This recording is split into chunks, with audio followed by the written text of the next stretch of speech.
ஓசூர் மாநகராட்சியில் குடிநீர் உள்ளிட்ட மக்களின் அடிப்படை பிரச்சினைகள் தீர்க்க வலியுறுத்தி பாட்டாளி மக்கள் கட்சியினர் சாராட்சியரிடம் மனு அளித்தனர்.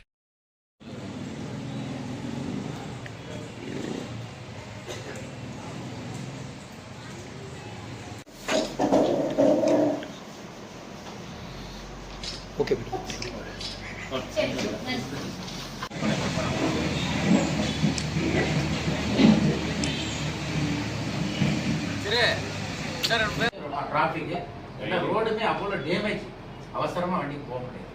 அதை கொஞ்சம் உடனடியாக அது பார்க்க சொல்லுவாங்க. மாநகராட்சியில் ரொம்ப மெத்தனத்தனமாக இருக்குது. தண்ணி காட்டு குடிநீர்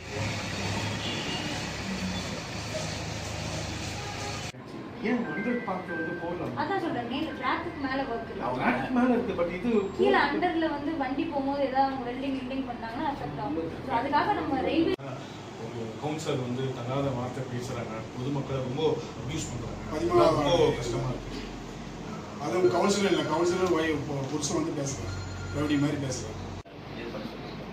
நிறைய ஹோட்டல் வச்சுட்டு இருக்காங்க மேம், ரெண்டு பக்கம். இல்ல வழியிலே மேடம், ரோட்ல இருந்து 10 அடி ஆக்கிரமிச்சு ரோட்லயே ஹோட்டல் வச்சிருக்காங்க. ஸ்டவ் எரியுது, அந்த பங்க் வரைக்கும் மேடம், அமர பங்க் கொஞ்சம்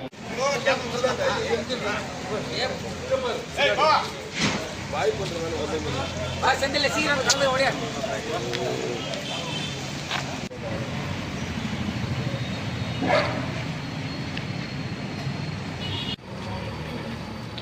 படம்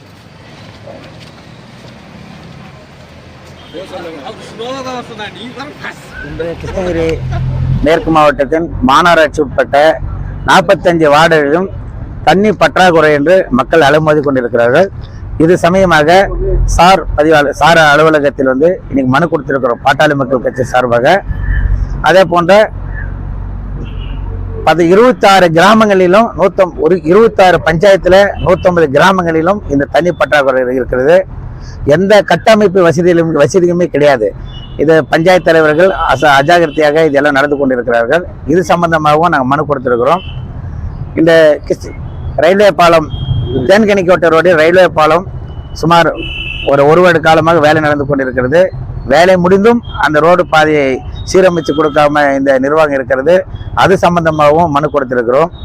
இன்று மாநகராட்சியில் அடிப்படை வசதி ஒன்றுமே இல்லை. இது சம்பந்தமாக பலமுறை மாநகராட்சியில் மனு கொடுத்தும் எந்த நடவடிக்கையும் எடுக்கவில்லை என்று இந்த சார் ஆட்சியாளர் அவர்களிடம் மனு கொடுத்திருக்கிறோம். இந்த சம்பந்தமாக நடவடிக்கை எடுத்து சீரமைப்பு பண்ணி கொடுத்தால் நாங்கள் ஒப்புக்கொள்கிறோம். இல்லை என்றால் அடுத்த கட்டம் இது சார்பாக உண்ணாவிரதமோ இல்லை ஆர்ப்பாட்டமோ நடத்துவதற்காக இது முதல் கட்டமாக முன்னெச்சரிக்கையாக நான் அறிவிக்கிறோம்.